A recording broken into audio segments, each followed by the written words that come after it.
You doing, Nick? Yourself? Great. Glad to be here. We know you are. Okay.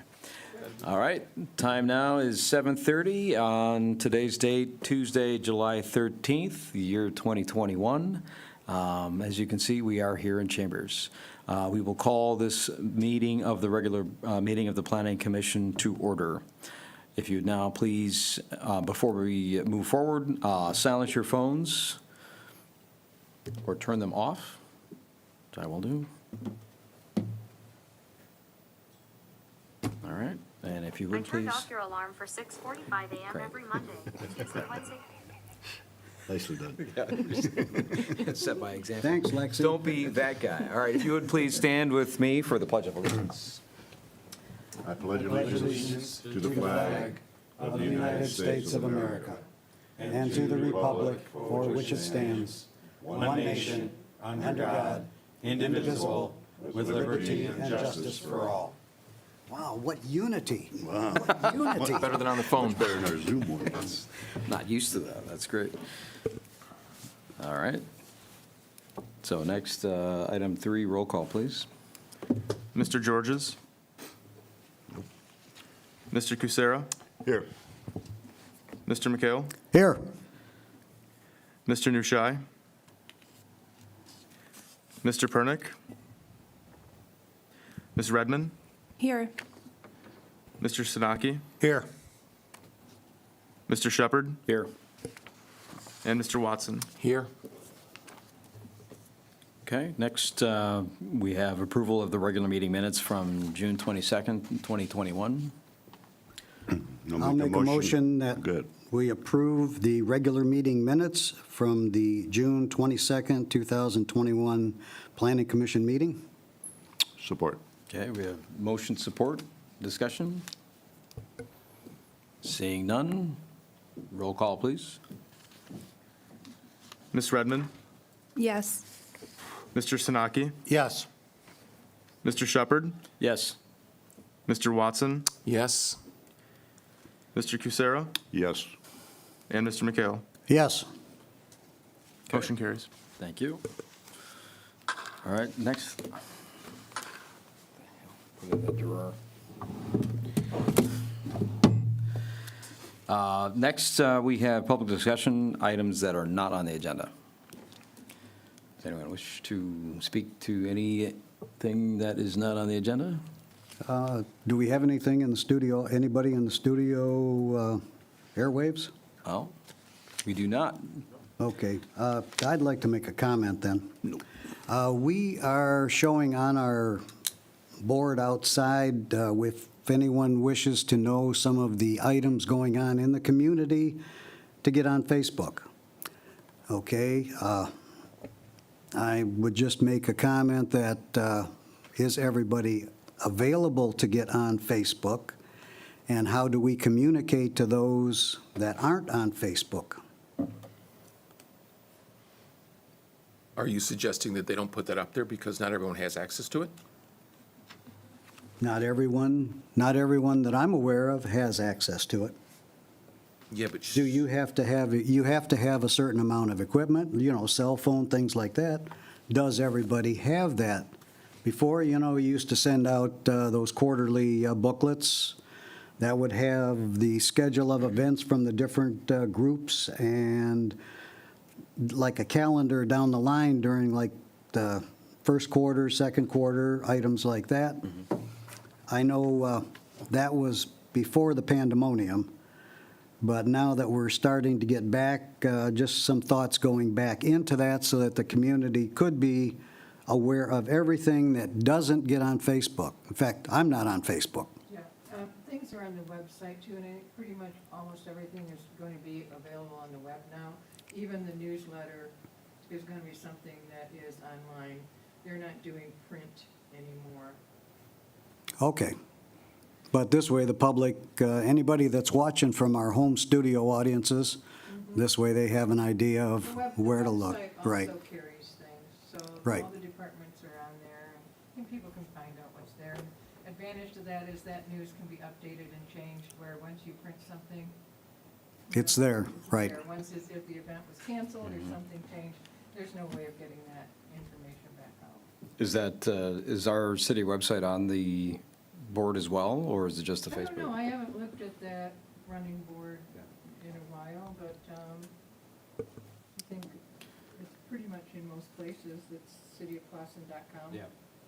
Hey, Joan, is there a way that they can check print here if they are not online or capable of going online? Is there? Well, they're still gonna have to get online to print here, Okay, you know, yeah.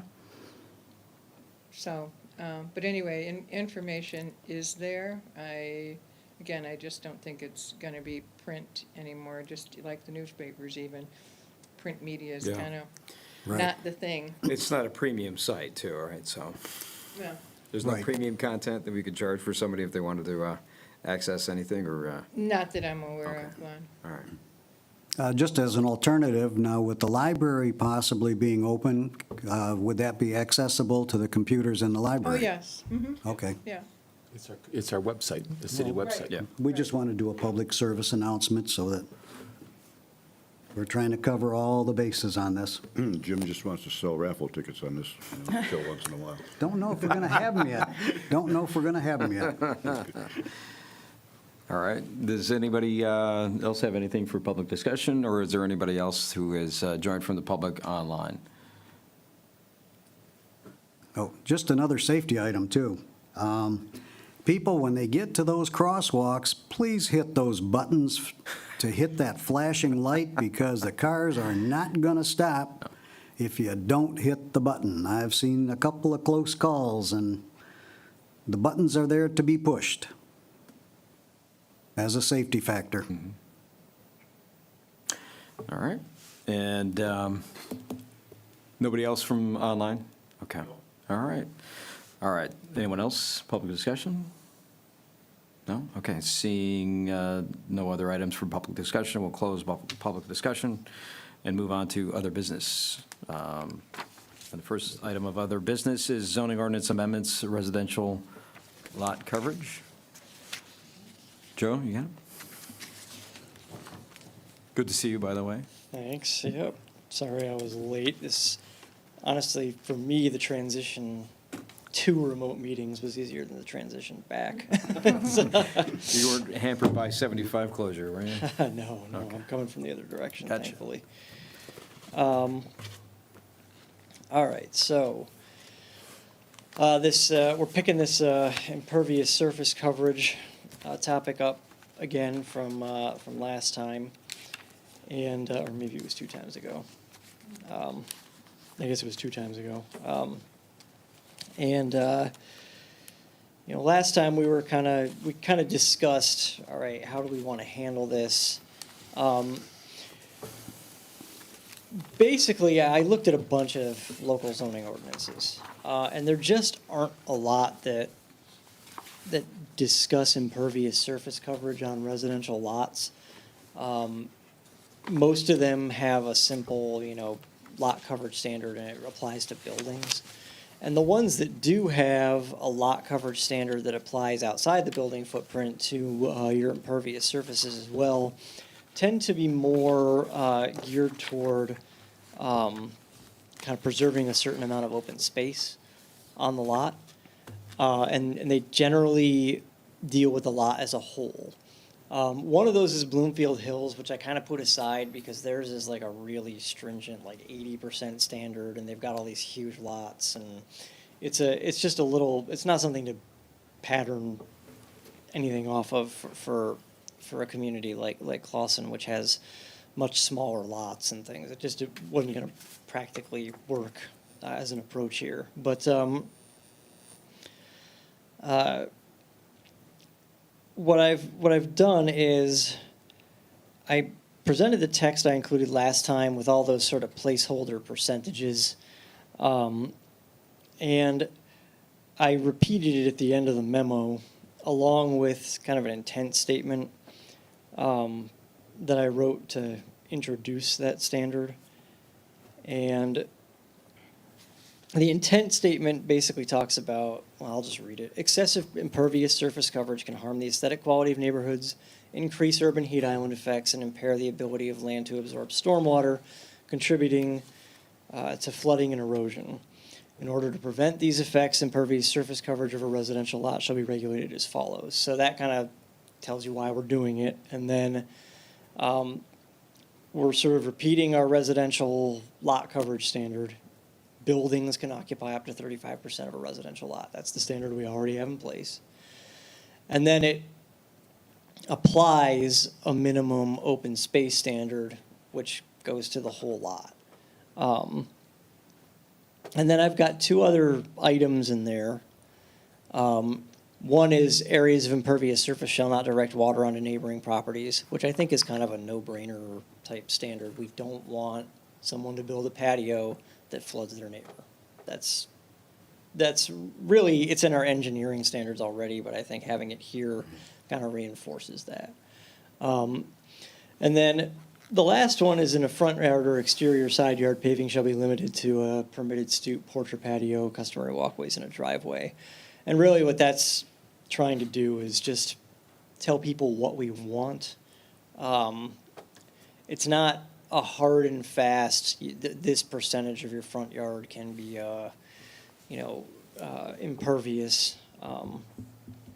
But it's really telling people what we want and trying to direct them away from the, giant driveway apron that takes up half the front yard on a narrow lot. But really that open space standard there, that 40% open space standard that applies to the whole lot is what's meant to ensure that someone's still going to have some, a decent amount of area on their lot that's, not paved or otherwise impervious and sending water straight to the storm sewer. And, you've got 40% and you've got 35%. So those two numbers together add up to 75%, which gives you essentially 25% of your lot that you can be using for things other than buildings and grass. It's, I did a little bit of math in this paragraph on page 3 of that memo. In the R2 district, where we have a minimum lot size of 6,000 square feet, that's the Birmingham standard. We've got 5,500 square feet. But I did the math based on their standards. And so you got a 6,000 square foot lot. There are a lot of those in Clawson. So the max lot coverage there is 30%. It's 35 here. And then when you look at the minimum open space, it's 40%. We don't have that standard yet, but I've used that as the number in the one that I wrote. It leaves, a pretty substantial amount of area, 1,800 square feet, for other stuff. And if you've got a slightly larger lot, obviously you get a little bit more. Very few people have the actual 35% lot coverage with their house and garage. Most of them are quite a bit below that. Just a quick survey of a bunch of lots, kind of measuring things off of Google Earth. I found most smaller lots were in the 25% coverage range with their buildings. So you're actually going to get a fair amount more of pavement that you can work with on most of these lots because the buildings simply aren't taking up the entire lot coverage that they're permitted to. But I guess questions and thoughts are what I need now. So are you talking strictly driveway cement? Like when you talk impervious, if someone takes their backyard, myself for instance, and puts a large paver in the backyard, does that count in what you're talking about? Depends on how it takes water, actually. If you actually had a permeable paver system in your backyard, it wouldn't count as impervious surface, I don't think. But we're looking at surfaces that water can't penetrate, and water is going to hit them and flow off somewhere. And that's really what we're looking at here. So a concrete driveway, by all means, is impervious surface and would definitely count toward this. A slab patio that's made of concrete would certainly count toward that. And obviously the buildings themselves, but they're covered under lot coverage already.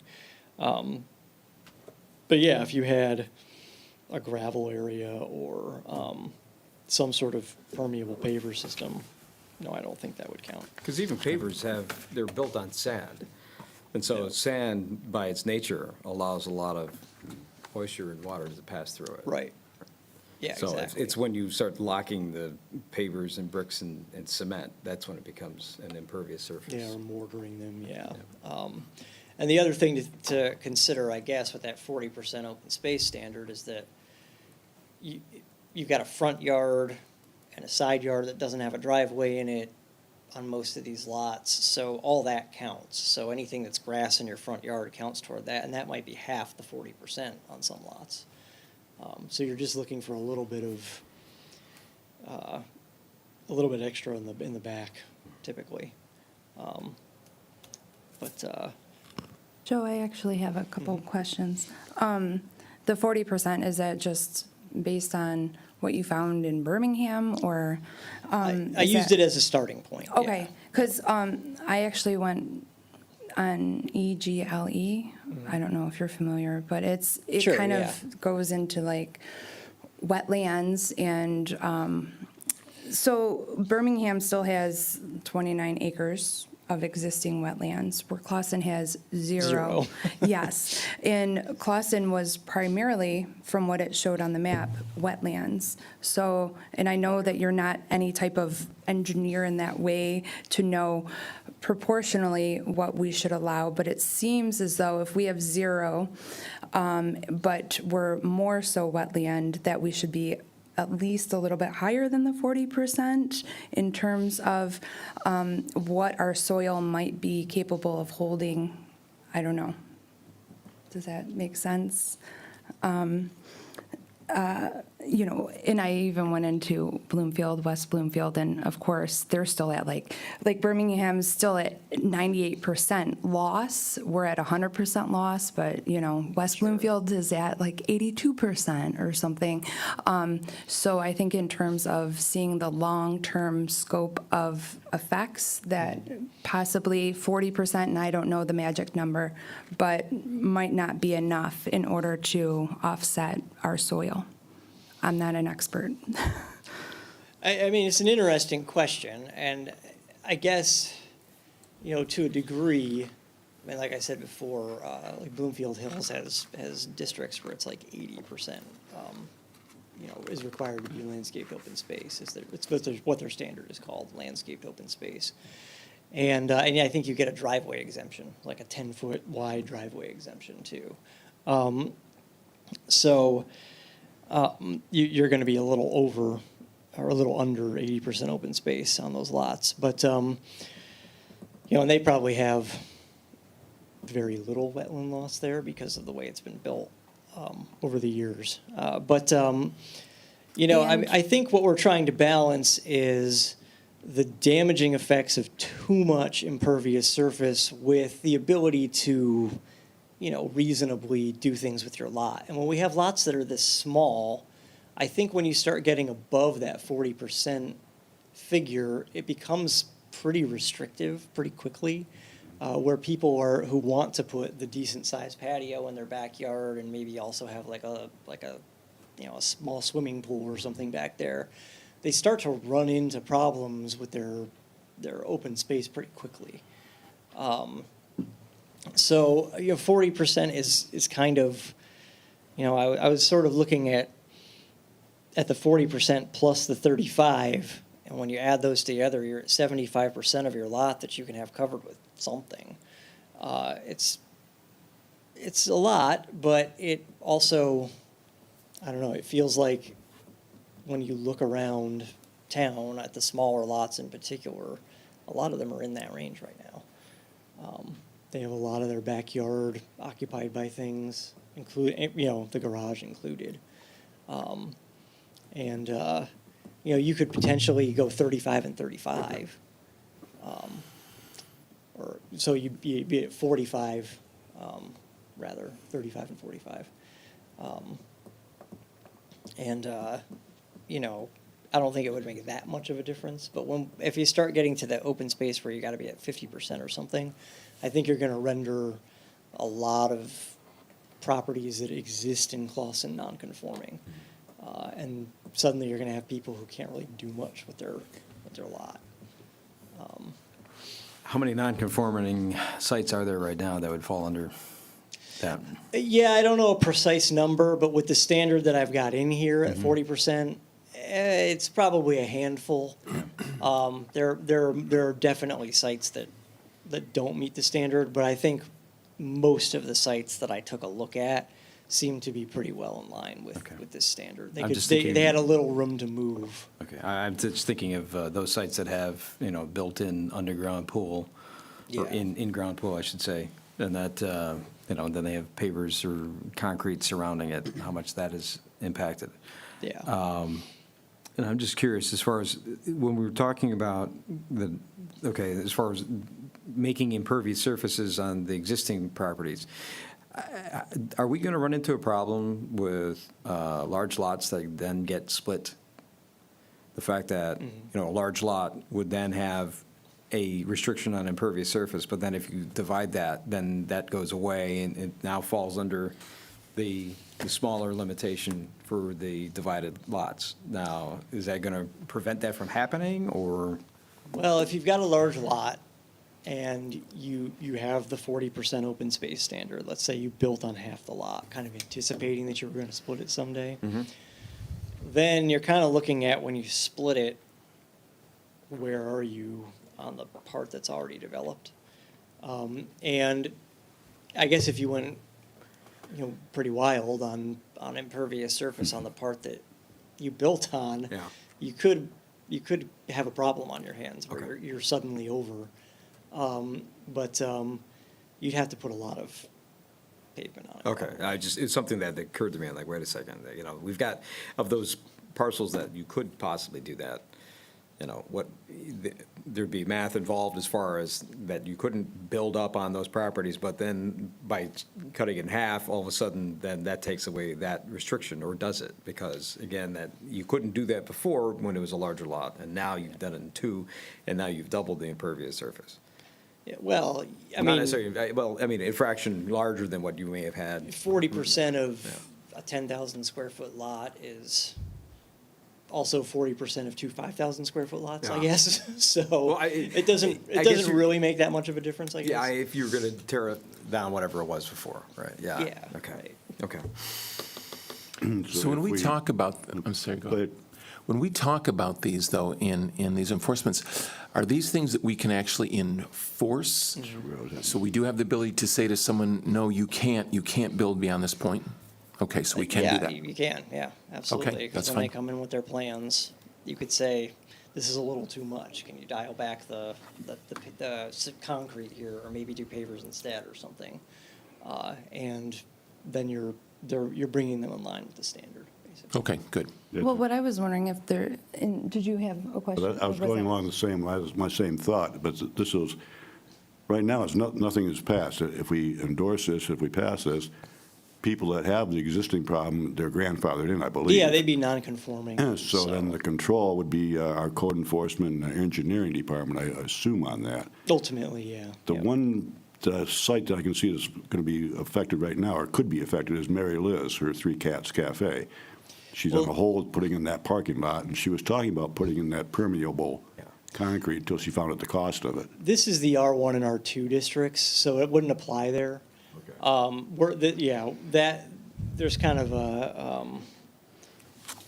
in the downtown, there's really no limitation on the amount of, It's going to be impervious. yeah. I mean, Concrete it's- the entire downtown? Yeah, I mean, your entire site is a building in some cases, so. Yeah. So, yeah, in the downtown, it wouldn't really make a difference. Okay, thanks. But it might be something we want to consider in terms of Shalom. Should it be turned residential again? And how that might affect people in that neighborhood if they do take advantage of that, where all that green space is now not soaking up. And I'm wondering if there's a way to have certain limits and impose maybe a restriction, like if you're going to do above, and I think I brought this up last time, above, 35%, then you have to have this type of grading, or was that something that you looked into at all? Well, I've spent some time talking to the city engineer on it, and we have the ability to look at the grading on sites right now, and especially if there's a problem, we have the ability to look at that and say, well, here's where the problem is, and this needs to be rectified, and make suggestions for how to rectify it. In the case of fresh development, you'd be looking at something like a condominium subdivision for that property. Like, let's say it is Shawm, and let's say it does go to, a bunch of single-family houses. You'd be looking at a condominium subdivision almost certainly, because nobody plats anymore since the Condo Act was passed. And as part of that plan, you would have a drainage plan. And it would almost certainly include some detention of stormwater. And that could be done underground, it could be done in a pond or something. It kind of depends on the design. But it's really addressed at that initial phase where you're looking at the overall development, and you would take into account the amount of impervious surface you could have on each of those parcels. And also the fact that, when you have a bunch of houses get built at once, there's usually some fill, dirt and things that maybe doesn't match the soil that's originally there, that might change the actual drainage profile of the lot. But yes, that is, a drainage plan is part of the engineering review of a subdivision. So you're going to be seeing a stormwater management plan come through for anything that gets built on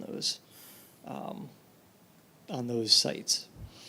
Okay, so when you said you spoke with engineering, were there certain aspects that stood out to you as reoccurring problems? I don't know how detailed you went, and I don't expect that you know that right offhand, but were there certain aspects of, pools or certain things that stood out in terms of, so we can offset those issues beforehand instead of addressing them after, because it seems I think more difficult. A lot of the biggest problems with one residential lot sending water onto a neighboring residential lot currently occur where pavement goes up to the property line and isn't curbed. So the new driveways that go in are curbed. A lot of the legacy driveways, we'll call them, are not curbed, because it's just not how people did things when those were put in. And you do get some sheeting problems in some of those instances. And if those driveways were ever redone, they'd probably be redone with a curb, or done graded such that the water flows better to the street and then gets into the storm drains rather than flowing onto the neighbor's property. Because sometimes it's just settling over time, where this part of the driveway that was closer to the property line is down a lot lower than it used to be, and therefore water goes to the neighbor's yard. And then, when someone builds something right up to the property line, if they're paving right up to the property line, that's generally where you get the biggest problems. If someone were to, rebuild on a lot, put in an infill home or something, if they overfill on that lot, that can cause problems for their neighbors. It actually happened to me when the house, not directly behind me, but behind me and one to the north went in. They put a bunch of fill in the back, and all of a sudden that lot was higher than it was before, and now I've got a lake in my, the back corner of my lot every time it rains, where that never happened before. And it's actually been improved because they actually did do some mitigation. But that's the kind of thing that we look to avoid kind of as redevelopment comes in. And it's hard to proactively tackle that kind of thing just because you have lots of individual property owners, and they've kind of they're there, and they're if they're non-conforming, then they're non-conforming.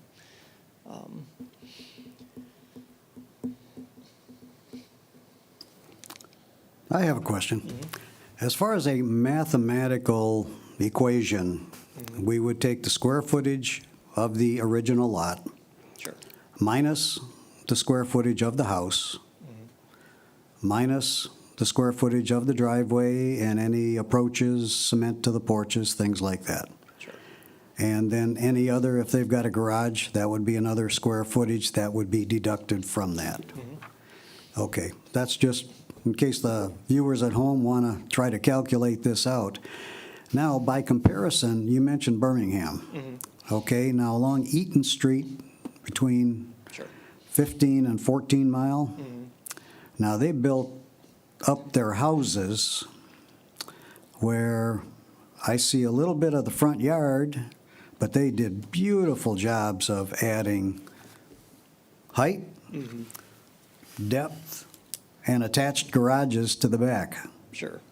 So I don't know where even 30% would come in. I think there are a lot of lots in Birmingham that do not have 40% open space.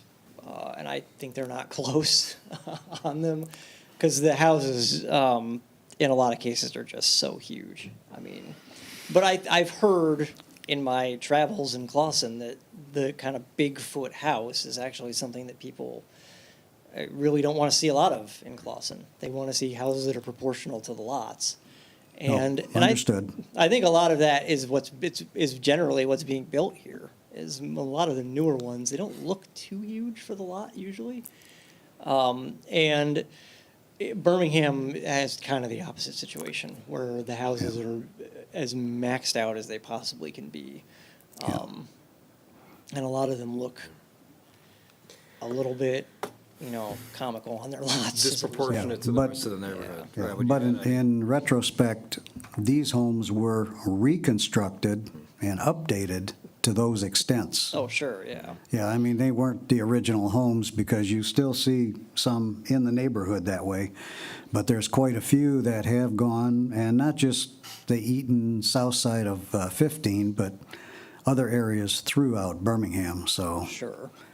people just wanted to make their home their castle. Yep. Sometimes. So how does that? Sometimes literally. How does that affect, do they have to get waivers from the city if they're going to do this, or? Yeah, most likely, some of those houses have variances for certain things that they've done. There are other districts too that I don't think have quite a 40% requirement for open space. Yeah, I would imagine there are a lot of variances in place on a lot of those properties. Okay. So as far as, we're going to Glenn, say, right now, the Can you proposal. speak to the microphone, because I cannot hear when you talk? When we talk about 40%, right, that includes the driveway, that includes anything in the back, that includes the garage. So if someone was going to redevelop a property, and they want to have maximized it out to 40%, and oops, guess what? We forgot to account for the driveway. What at that point in time, as far as they would then go for a waiver and say, well, guess what, right? We wanted to maximize the house. This is what it is. And guess what? We forgot that we needed to include the driveway. I mean, in those situations, would they normally just go to, start over again for a design that they wanted? Because, You might if you're really at the beginning of the process, which is where you should be when that kind of thing comes up, you would be looking at some redesign, I'm sure. okay. Because you're trying to hit that 40% open space figure, however you can. But the house, like I said, it's limited to 35% of the lot. Buildings can occupy 35% of the lot. So you're kind of already to the point where you've got 25% of the lot that can be your driveway and your other things outside the house. And I guess where I'm going with that is that if somebody has a design and all of a sudden they realize that, oops, I need to make the driveway wider in the front, right? And I guess I'm trying to see if we can try to limit the front portion to be, make sure that it's less than half paved in some of these newer developed, or somebody else has a development that they want to redo a house, but they want to make it a two-car garage and make sure that they have access that, well, now we've taken over a third of, the front lawn in order to allow that driveway to occur. I guess that's something, I don't know if that necessarily addresses that, but. I mean, we don't have an actual coverage of the front yard standard in this draft. The old draft did have one, which is still in this memo if you want to take a look at it. But, I guess I was trying to approach it a little more softly by saying, here's what paving can be in the front yard. Yeah. Or the exterior side yard.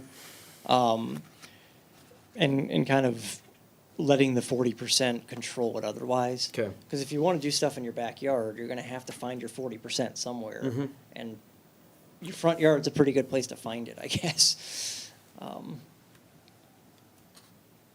Well, we kind of gave them I'm sorry, Scott. Go ahead. Yeah, we kind of gave them the formula right there at the beginning, which you and I went over, Joe. So if they follow that, that'll get them in the ballpark anyway. In the scenario you're talking about, Glenn, though, they're going to have to submit that design. If the design says that the house is 40%, that's not going to, it's not like they're going to start building it and then come back and say, oh, by the way, we now need a driveway. They have to submit that beforehand, the city has to approve it. Yeah. I mean, as far as, as far as this is a scenario that potentially could happen, right? The fact that, well, how much are we saying that, and it goes back to what my intent was as far as the front coverage, that we've got some developments that have half of what was once a green front lawn is now driveway. And so whether or not the 40% takes care of that, that's my concern. Right. So- I think part of it is too, it goes a little hand in hand with our snout house Yep. regulation where you can't have too much of the front of the house being, And that's why I was hoping garage. that would, if that's going to, is this a secondary precaution to prevent that from happening? Right? It does. Is I think it plays into it, yeah. Okay. Because, the majority of homes in the city have the detached garage in the back, so you've got a strip garage that goes down the side, and making it wider than that, I would guess somebody could decide to do that, but I it's just, not a as an natural example, thing to just do. driving down, they cleared all, the property that's at Mount Vernon, as you're driving south of here. And now they have a large circle driveway in the front of their yard, right? And I was like, wow, that's kind of interesting that they did that for access to a side garage, right? Sure. The fact that you would think that they would want to have, but, that's whatever, Royal Oak allows and whatever that homeowner decided to do. But I think it's, looking at what we're trying to achieve is the fact that, that does add that much more impervious surface. Now, that is a double lot because of where they're located, but still, that's, someone might want to do the same thing, have a curved property or a curved driveway in front of their yard just because maybe where they're situated or so forth. And in any event, that's why I was thinking as far as, okay, what we can do as far as, try to limit that. Sure. So, Joe, you're saying that when someone goes to pull a permit to lay concrete, someone's going to calculate how much they already have. They're going to tell us what the measurements are, yeah. Yeah. You can look at the square footage of the lot and say, okay. And we'll know what's already existing there in order to determine what that percentage is. And if for some reason we don't know, we can have them provide those numbers, Okay. yeah. Okay, so I think as far as for where we are, we're at 40%. Whether or not the Snout House restrictions would prevent, the front of the house being taken over by driveway, you're thinking it will. That may not necessarily most be cases, here yeah. as a redundancy to prevent that from happening. I guess I can live without it, as long as the Snout House language prevents that from happening.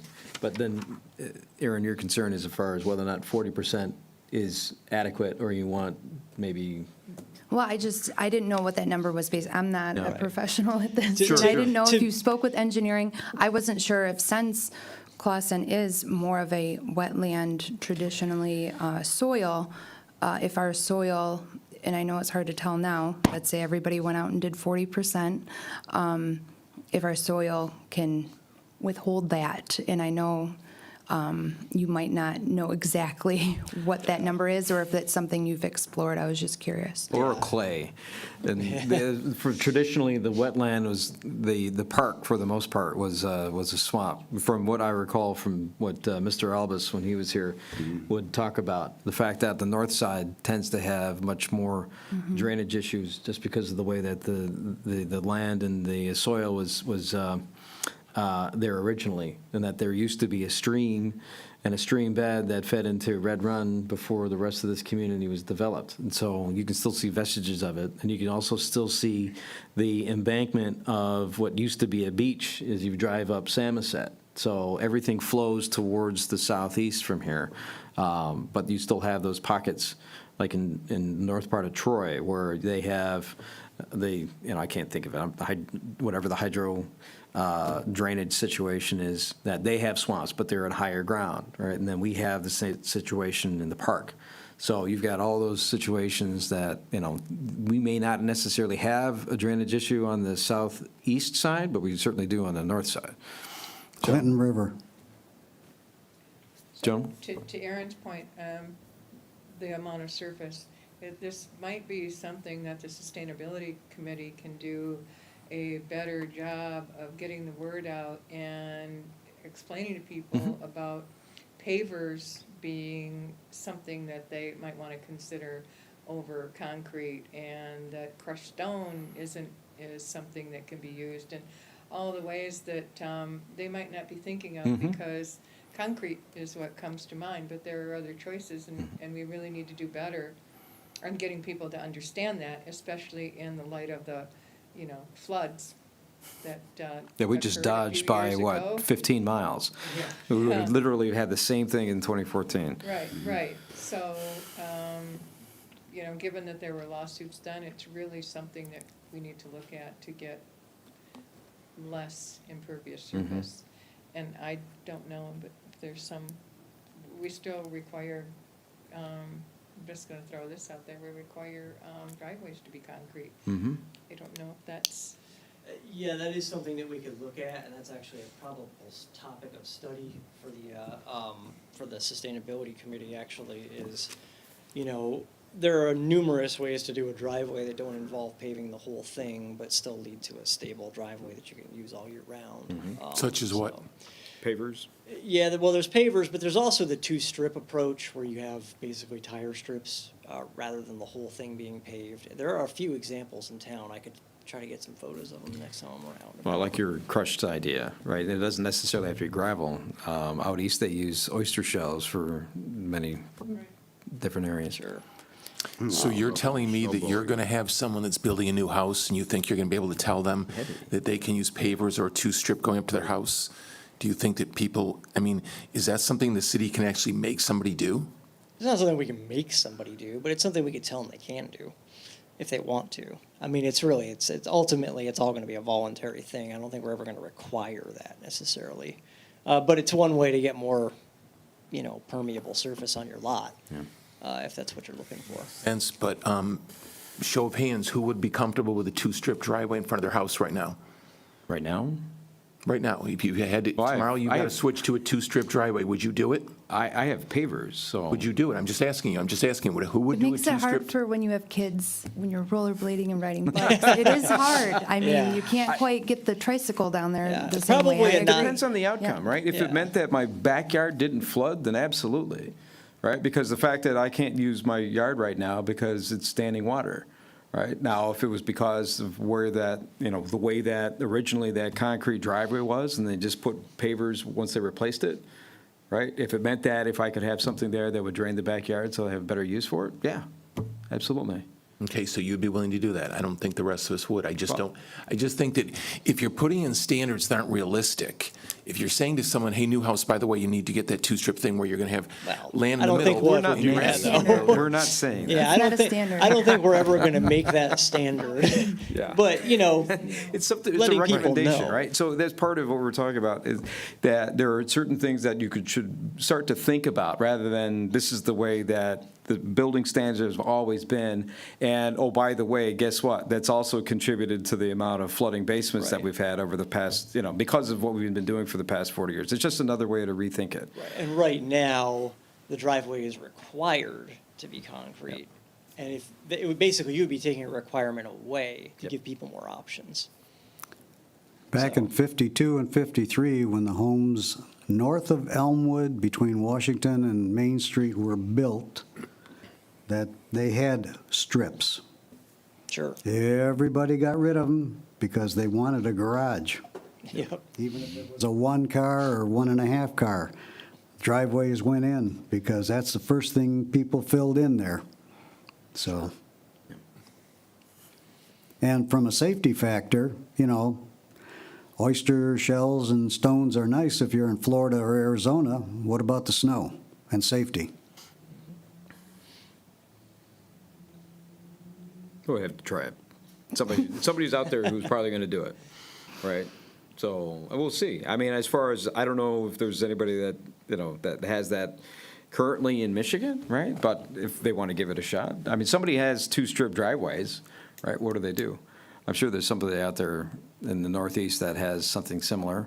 I mean, they have, a lot of estates, all they have is crushed stone, right? They don't necessarily have somebody out there with a snowblower, but, I mean, there's certain things we can think about, right? Yeah, But not you can necessarily think, to, A lot of traveling that I've done, I have not seen in other states anything to that effect. Sure, they'll add maybe the strips, but that's like Arizona, South Carolina, places like that. Or they might fill the I middle think we're- in with stone. Yeah, I think we're but- getting a little bit off topic as far as I Yeah, think. but it's I'm just saying- Yeah, I mean, it's something that it was something that was Yeah. thrown out there. I agree that when we start having restrictions on building codes, that like, wait a second, that's helping to contribute, or in some way possibly contributing, I guess I should say, that if we have a more open opportunity for somebody to think creatively in order to try and prevent their next door neighbor's, basement from flooding, or, the rain runoff that everything else is going into Lake St. Clair and the rest of our ecology, somebody may want to think about that, or not be hamstrung with putting concrete in. So they're not telling them that they need to do it. We got the 12-town drain, remember? Should we go and look at the ordinance now and remove the part that makes the concrete driveway mandatory? I think after some study, I think the sustainability committee will look at it Yeah, and take, make a just recommendation. just take that line out and give the people the option of what they want to do with it. Yeah, I mean, I think we could certainly build in a Well, line. let's that- educate folks first and see Yeah. which way we want to go. right? Exactly, So- yeah. But, okay, so do we have thoughts? Ed? We talked a lot about pools. You say nothing in here with respect to pool. I would have supposed that even above-ground pool is an impervious surface, even though the pool might collect water, everything else in that pool, in that space that used to be for maybe grass is now in what's left. So I think there's a lot of definition that has to happen with this. We've had several instances in the zoning board that talk about driveways in the front yard and what people tried to do and what neighbors didn't like, what the building official doesn't like. What is a driveway? If I have a 1-car garage, is it just the width of the garage door, the width of the garage plus some? Is the plus some now the walkway? Is that permitted? There's all kinds of things that get into this. I think you will find more people trying to figure out what they can do. And then the other scenario is if your current coverage is 25% of your house, does that mean that you can put impervious surfaces over another 35%? Does that get you to the 40 that's left? You know, how I think does? the math was right there, yeah. So how does all of that work? You know, when you're doing this ordinance, I think in the top where you gave a good explanation, that you ought to say that the intent is to have 40% available for water, eco, environmental management. And then figure out how the people are going to manipulate the math for all of these things. Otherwise, you're going to have every one of these people in front of the ZBA going, well, gee whiz, I'm 4% over and I really want this pool, you know, because I can't take the kids out and all the things that go out of that, and then you're gonna get the soft-hearted zoning boy saying, yeah, well, okay, you know, you need to do what you need to do to support the family life or whatever life you want to have here in Clausen. And then it starts just to pick away because you don't have the intent to fall back on. So you want stricter language so that that you don't have that leeway, or you're saying what? I think you need the end intent to be right in the objective. If it's 40% has to be vegetation, maybe, I think that's the word, right? You want it something other than buildings or flat surfaces that shed water, so it's kind of vegetation. If that's what you want to have, then you ought to say 40% of the lot needs to be vegetation. And then how you get there might be open for discussion. I agree with that, Ed. That makes complete sense, because then you're giving an exact direction, just like you're saying it, and I think that's a great idea. So basically, you're looking to define open space. Say that again, Joe? You're looking to wanna- define yeah. open space. So, because I I mean, guess, that's all you need to do, because nothing else changes any of this. It's Yeah. just a definition of open space that actually tells you this is what open space is in the context of this ordinance. Yeah. And I think you have to be a little bit careful, because there are brick pavers that shed water because of the sweeping sand and everything that you put Oh, in sure, there. yeah. When it rains, the water runs down as it would. And there are other systems that have more of a gap in a drainage system. So the definitions of what you're allowing for impervious surfaces is probably going to get pretty important to do. I think that this is a good objective. It gives people an idea of, you know, if I've only got a 5,000 square foot lot or whatever it is, I can't build a McMansion and have everything so that I don't have to trim a blade of grass or Yeah, well, you or couldn't, do you couldn't anything. as it was because of the lot restriction as far as the 35%, so. For buildings, but Yeah, you could yeah. do it with anything else, almost, you know. You could almost do it with anything else, as long as it doesn't fall in the definition of a driveway or a walkway or whatever. And this kind of sets a scenario that says that we have to be conscious about that, and since we're a family, you know, single-family home residential neighborhood, you expect some of that property to be vegetation that manages for the environment. So that would eliminate AstroTurf. Well,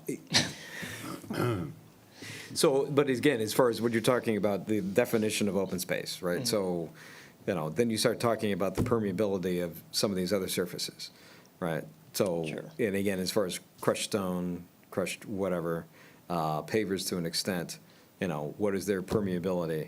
I like the idea that we need to have it closer, more defined, but I don't want to box ourselves in as far as, okay, well, we're trying to allow somebody to have something else other than a concrete or asphalt driveway, but we've defined it as vegetation, so then they can't necessarily put in, you know, a crushed stone or something else that's more permeable than an asphalt or, you know, a concrete driveway. I think it would have to be based on the actual permeability of the surface, and then if someone were to put in a paving system that they were claiming was permeable, they would have to demonstrate that it had that amount of Okay. permeability, you know? Okay. And if it's a product that they're buying, then that manufacturer certainly has those numbers around, you know? I don't think it would be too difficult to produce that information. Sure. Boy, I'd just like to have an idea as far as how poor our overall community is as far as, you know, the amount of clay and how long it actually takes to drain in someone's backyard, whether they have permeable or impermeable surfaces, right? I mean, the fact that you know, it's just a simple test, right? Dig a foot hole one by one and just fill it with water and see how long it drains. And if it takes, you know, more than 24 hours, we've got a problem throughout our community, which I think we all know already. But In any event, I mean, and this is part of what we're trying to prevent, right? Just compounding on top of what we've already been dealt with as far as the natural resources that, that you don't have as far as, 2 feet of topsoil. But anyway, all right, so we want more, oh, go ahead, yeah. Just a quick one. As far as definition, now, wouldn't we want to possibly, I said AstroTurf, I wasn't trying to be ridiculous on that, but, we're looking at water absorption capability, right? Yeah, exactly. Okay, so in other words, something that has to accept water. Now, like I said, I referenced those homes north of Elmwood. Now, they dumped a bunch of clay in because that was all marshland when they put those homes. But all those homes, I know I had to dig a few trenches back there, and that was nothing but clay. So I can go back to another flood a long time ago, but that's another story. But I just wanted to look at that absorption Sure. categorical, too. We're looking at the surface and not the fill, for this. Right. The That's fill- what I the meant, fill- so- The fill is what it is, so Right. we just kind of got to deal with it. But the AstroTurf would have to be included in non-absorption, so. Yeah, there are versions of it that actually are designed as permeable surfaces, but, Right, but for all like intents as older a- AstroTurf for right. sure, yeah. So we're left with fine tuning the language for Yeah, adding definition. Does Is that, At okay. least one term to define, and I guess we'll see if there's more that crop up as we start to define that one. All right, so we're in a spot now where we're handing it back to you to redefine as opposed to deciding tonight? Yeah. Okay. All right. Just a quick reference, too. I know Joe mentioned it earlier, but back in our meeting minutes of 11 May, that's when we also had the discussion of this also. So if you want to just reference it on your notes here, that's Yep. just a FYI. Okay. All right. So, is there anything that's out there, before we move along, as far as what language there is for defining that? Or you're going to have to come up with it? Ultimately, I'll have to come up with it, but there probably are some things that we can look at as references. Okay. I think there's probably not a definition that we're going to outright be able to lift from something. But, Okay. most likely, we've got some guidance out there, and I'll probably talk to a couple of the engineers Okay. in my office All right. about this definition. You're pretty creative. Okay, all right, well, we move on, unless there's something else? No? Okay, all right. Item B, under other business zoning ordinance amendments, smoking establishments. Right.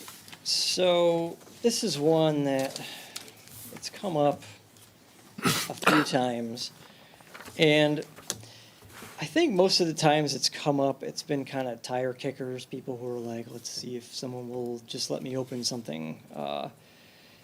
And they've kind of gone away. But at this point, we've had, do you have a ballpark of how many people have asked about doing some sort of smoking establishment where smoking occurs on premises? I'd say they've probably done just a little under a dozen. Something like that, yeah. Oh, really? At any rate, we get asked about it a lot. And we thought,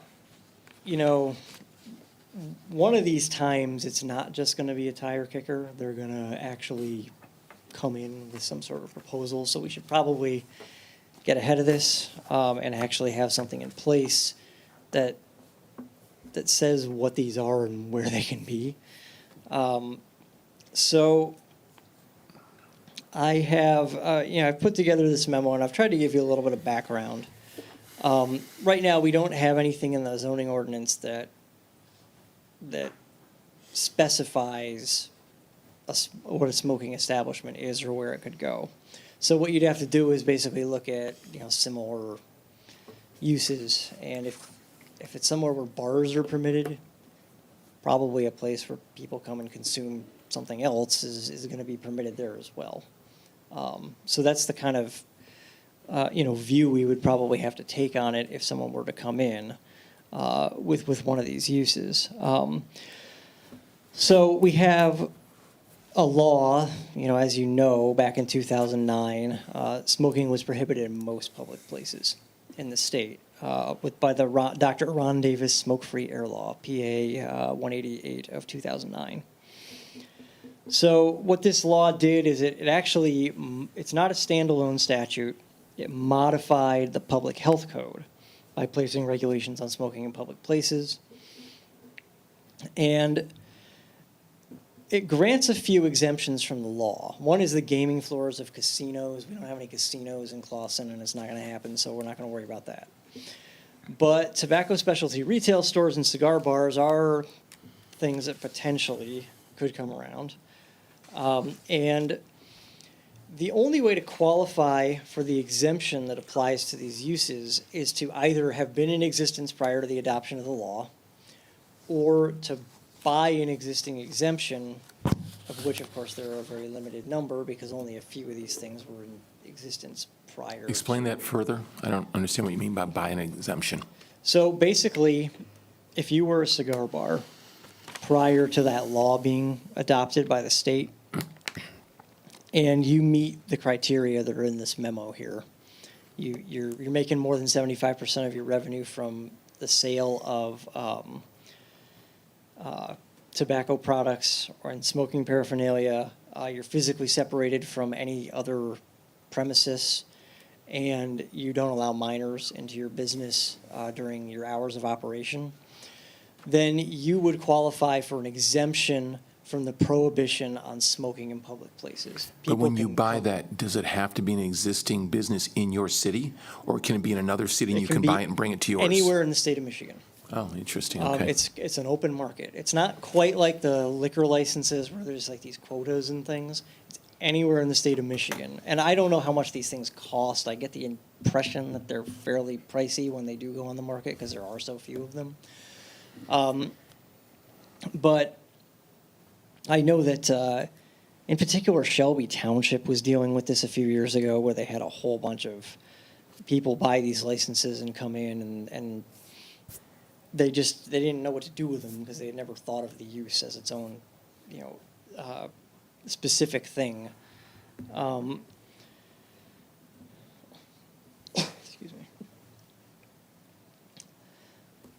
And the other thing that I'm noting here is that, and this is something actually that, Shelby Township dealt with, was that a lot of hookah lounges in particular came in seeking local approval as herbal hookah lounges, so they're not doing tobacco, which means that they're not covered by the law.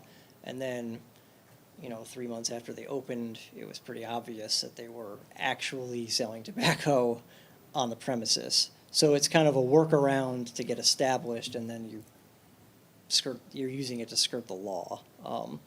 So that's one of the reasons that herbal hookah bars are included in this definition that I included here. And it looks like I forgot to delete implications. There's like some weird sentence that's left over there.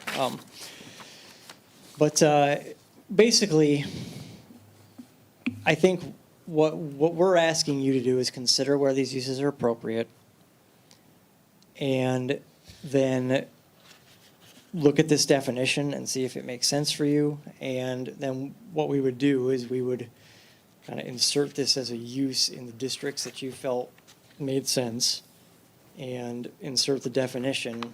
And there's a couple little standards here that these uses would have to abide by if one were ever to come in. And basically, we're asking them to provide us with some evidence that they are that they have the exemption from the state, so that they're actually allowed to open. Because if we give local approval to them and it turns out that they're not actually exempt, that causes a lot of headaches for us. And then the other one is that they have to operate in accordance with the state law.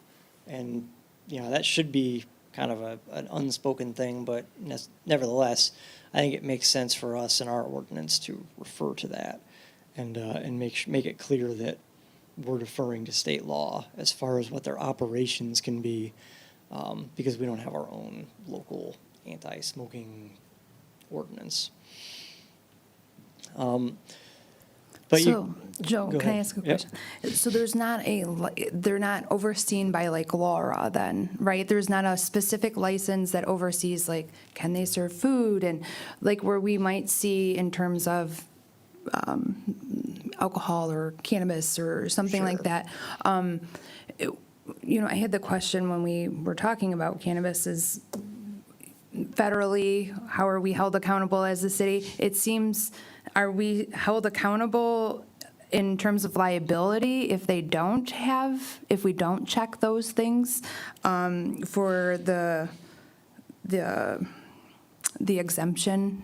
I think it's in our interest legally to ensure that they actually have a valid exemption. Yeah. So that would be part of the Yeah. process of getting, And that's why it's a standard here, because, if we're taking their word for it and then it turns out that they don't actually have the valid exemption, it just makes things messy for us. We don't want to be dealing with a use that's technically not operating in compliance with state law, but our local zoning said, yeah, it's okay. And, obviously then we're in conflict and, we might find ourselves dealing with state agencies to get a handle on what's going on at that business. But yeah, I think, it's just in our interest to ensure that they actually have the valid exemption. no, can I ask another follow-up question, not directly related? Did you and Jill perhaps take a look at our map like we've done in the past and see how many detached buildings, because I know there's not a ton in terms of where these might end up within the potential you have here, just as a suggestion, B1 and B3, like how many potential are we thinking about limiting? Only one or only two, or is that a thing, or, Well, the chances of getting more than one of these types of businesses are pretty low just because the exemptions are so hard to come by. We're really just trying to be prepared if someone actually does kind of follow through and get their exemption and try to establish one of these businesses in town. We want to make sure that, we have a good way of dealing with them. And the state requirement that they be separated, physically separated, doesn't necessarily mean that it's a standalone building. oh, It can be a building that's attached to another building or directly abutting another building, like we have in a lot of the B1 down 14 Mile. What is that? That's the hideout, right? Oh, we have Wild Bill's. I was thinking of the attachment to the bar. It is the hideout, right? yeah, there's the hideout there, but Oh, that's sure. detached, I believe, isn't No, it? it's attached. Well, It's- it's it's- physically attached, but I don't But it's remember how. attached. But it has to be able to be completely closed off from any other physical Yeah, space. It which can't it just is, be a like door. a seating section. Yeah. It can be a door, yeah, but it can't just be I like don't a know. seating section in the back or something, or a department of a larger store. So there has to be physical walls. Yeah, physical walls and doors and things that prevent the travel of smoke from the area where the exemption applies into other areas of the building. So is that the kind of thing we're talking about here, like what they have at the Hideaway? Is that the type of thing we're referring to, and do they have that? I don't know that they've got a smoking, I don't know. Yeah, they do, yeah. They do It's that? attached, it's on, yeah, It's it's on possible the they have outside an of the parking exemption. lot. But do they have Well, this license, though? Do they It's have this type outside, of I exemption believe, isn't license? it? It's, they can open up, but they you can also access it had, through the bar itself. Like, you can walk in the bar and there's a door, and Yeah. you can walk into this room and smoke. So you don't have to go outside to go and have a cigarette to get into this part. there's also the special air filtration, that they are adding, and I thought that was part of what we had approved years ago as part of that. Sure. And the other thing is that, okay, what, for that establishment, what does that do for us here? And I thought also there was there was a smoking club that was part of the bike shop. The what shop? The bike shop over on Crooks, or was that, I'm thinking of, Off the Wagon had something like that. where Off they the had a- Wagon. Yeah, Off the Wagon had a club that was in there. Interesting, So yeah. I don't know if they have that anymore, but that was also something that, They may be covered under the exemption. I don't really know the details of either Well, of let me those ask you this question. situations. You started out this conversation, you said, if you even, I think you said something like, if you even want this in the city, like, is there a way, first of all, just to say, no, we don't want them, we just don't want to have these? I'm sorry, what did you say? No, because, okay. because of the way the Michigan Zoning Enabling Act is written, we can't be exclusive of legal uses. So you can put them in particular districts, but you cannot outright prohibit a legal use. so that's what you said under implications, flexibility and allowance to reasonably develop a lot. Is that essentially? Say that again, Glenn? So it's in the memo, right? So under implications, as far as what we're trying to do, and that these kind Yeah, of. we have to alluding that. reasonably permit them, exactly, yep. So, we can't, we've got two B2 lots. We can't say we Yep. gotta do it in the B2 district, Yeah. That's not reasonably permitting it, most likely, as a judge would most likely see it. So that's why we're looking at, more like B1, B3, possibly Westgate, but I think B1 and B3 are most likely. So we've got Wild Bill's. Is there another tobacco shop that? But do they have to be an existing shop? But they could take that exemption and move it into a building they purchased, couldn't they? So we don't somewhere else, yeah. necessarily have to look at what's existing, right? No, don't know what if- I'm saying, I as don't far think as what do we there's- already have, you were saying that we have a dozen people, dozen interests? Over the last few years, we've had inquiries. Yeah, people, in particular, we've had a few wanting to do hookah bars. Yeah. And then, I don't know that we've had any cigar shop inquiries, Well, maybe one. I think we had one, and it's the Department of Health and Human Services that regulates them and licenses them. And they do renew them. Yeah, It 'cause was they it had was in mentioned April public that health. Wild Bill's was renewed, and it expires in December, so yearly it will be renewed.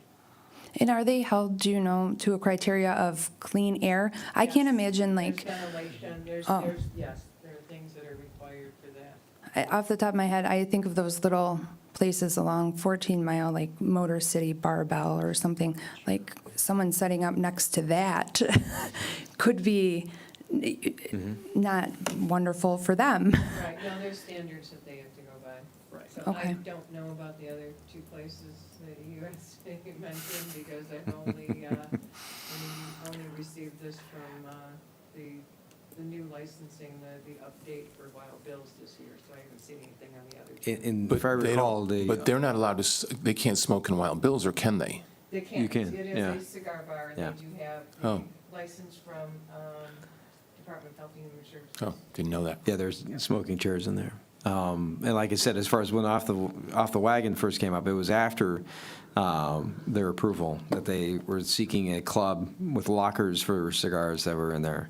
And I thought it was a different access from, not from within, but from the side on the north part of the building. Probably But would have had to be. but I don't recall. I mean, I know that that discussion happened and that we allowed it, or at least I believe we allowed it. Whether it still exists or not, I don't know, but in any event, so. Do yeah, you those are know things if, that- are there different licensing? I can't imagine like going to Wild Bill's or whatever, is it called Wild Bill's? But like, are they allowed to serve, food? I'm just curious now, No, do they they're- serve food they're not there allowed or to drinks serve there? anything. Or You is it sell strictly gum. you can only, okay. You're- But I if can't you- imagine like that being a destination for anything. You're don't not allowed to serve food Harken back in to a the 80s, though, smoking right? When every you could smoke in every restaurant, right? Expectant fathers usually go there, right? So. Oh, okay, is that what they do? So what we're saying here is like, so it's a necessary evil, for lack of a better term, and I'm just going to use that term. But, so we just need to figure out a way to try and keep our hands around it as best we can. Exactly, yeah. We want to make sure I think that West Hampton they're person- proving to us they have the exemption.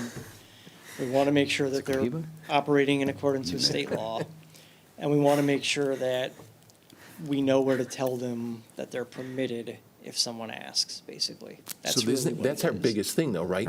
Where they're permitted, from us, from our perspective, we can't control Exactly. the licensing stuff, but from our perspective, where can they have them at? Exactly. So that's what we should really be talking about, then, I would assume, correct? Yeah, really. I mean, as far as the definition and criteria here, I mean, these are all based on state law. So it's really the question of where. Hey, is Joan, what do we you need have any response input on. on that in terms of DDA and businesses accompanying them that you know of? That, might help in terms of placement, or no?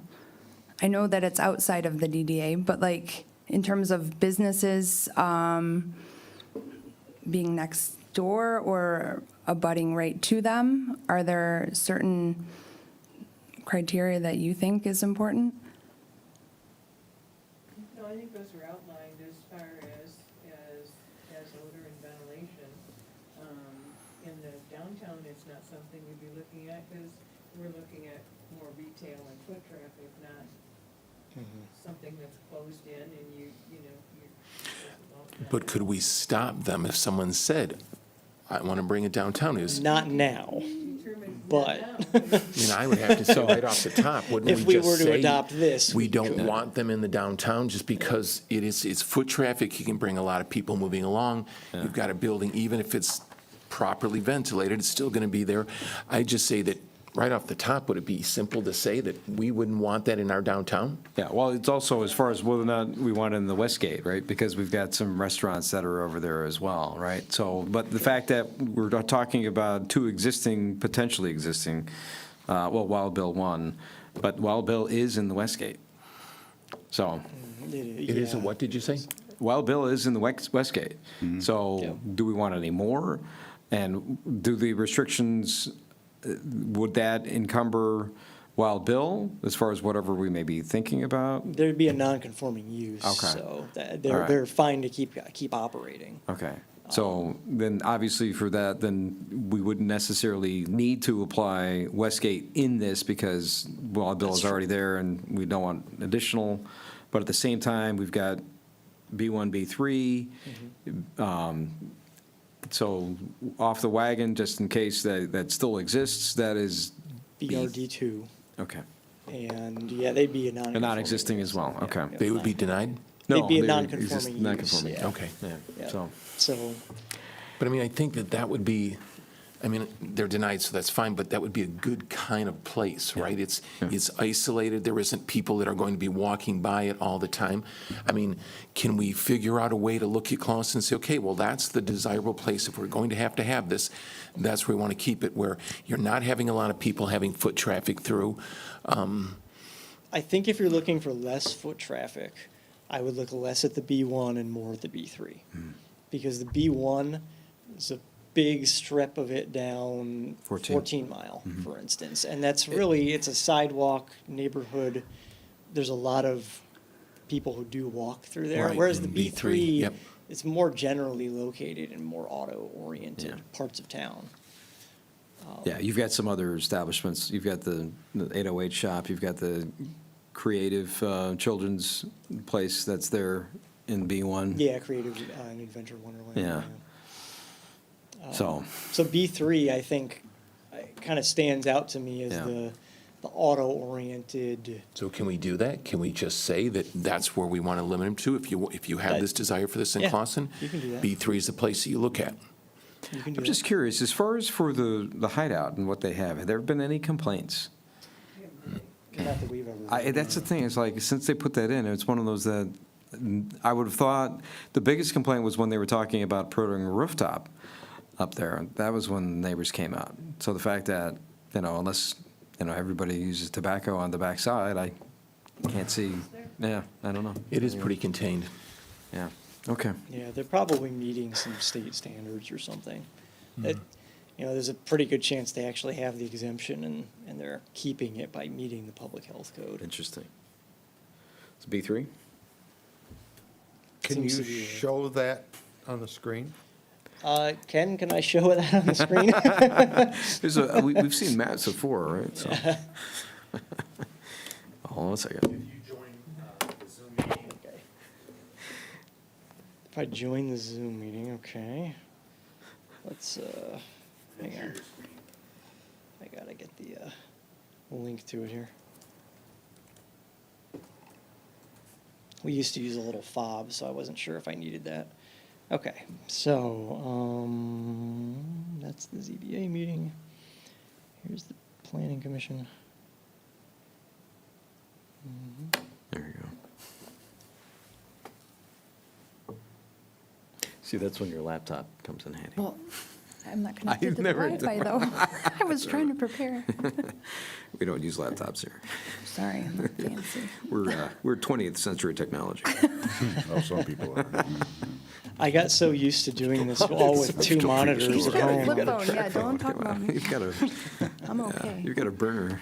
I don't want to know. Wait a minute now. Yeah, I had to listen on my phone, I'm in good company then. You're not wearing your aluminum hat today, though. and I didn't see anything. Let's see. We're So connecting. B3, Okay. it's I'm east of Red connected. Ruth. Can you share your phone, Glenn, with the rest I of don't us? think, I'm connected now, so I'll be putting it up here in a second. Because you're Hang on not one that sec. advanced. You know, then. I can quickly get access to the web, but beyond that, I'm all thumbs. Joe's going on. Yeah, I'm grabbing the zoning map here. Hang on one second. All right, yeah, that's BRD2. I have to connect to like 8 things to to get to it, so. See, it's not so bad, is it, Aaron? Not so bad. I should have brought my printed map. I could have held it up. All right, so here is the zoning map. 2021. B3, oh, that would include the dairy freeze on Bowers and Rochester, wouldn't it?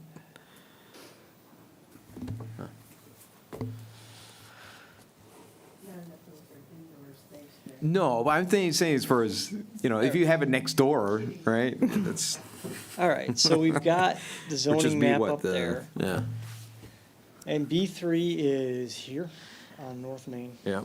It is, there's a little bit here on West 14 Mile.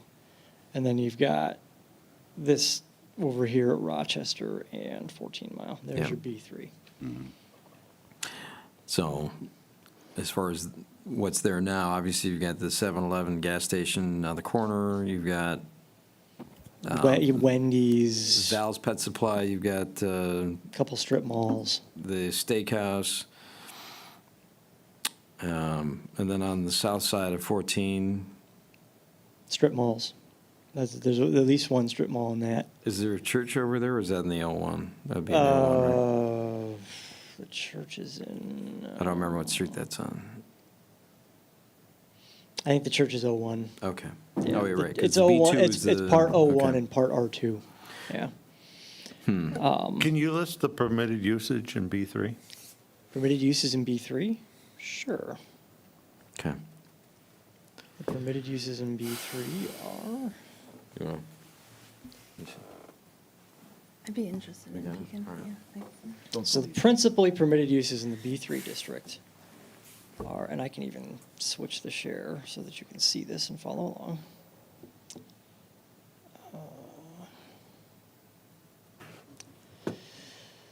So you've got, retail businesses, retail and service establishments or service establishments. So, things like salons, et cetera. Establishments that perform services completely in an enclosed building. That's your salons, your watch repair, locksmiths, that kind of stuff. Offices and showrooms for kind of contractor types, building contractors, electricians, et cetera.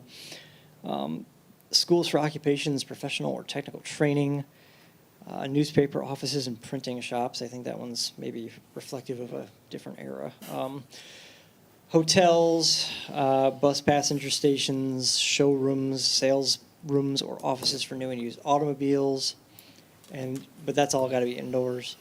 Banks, laundry and dry cleaning, service clubs like fraternal organizations and things, places of worship, those have to be permitted where service clubs are permitted.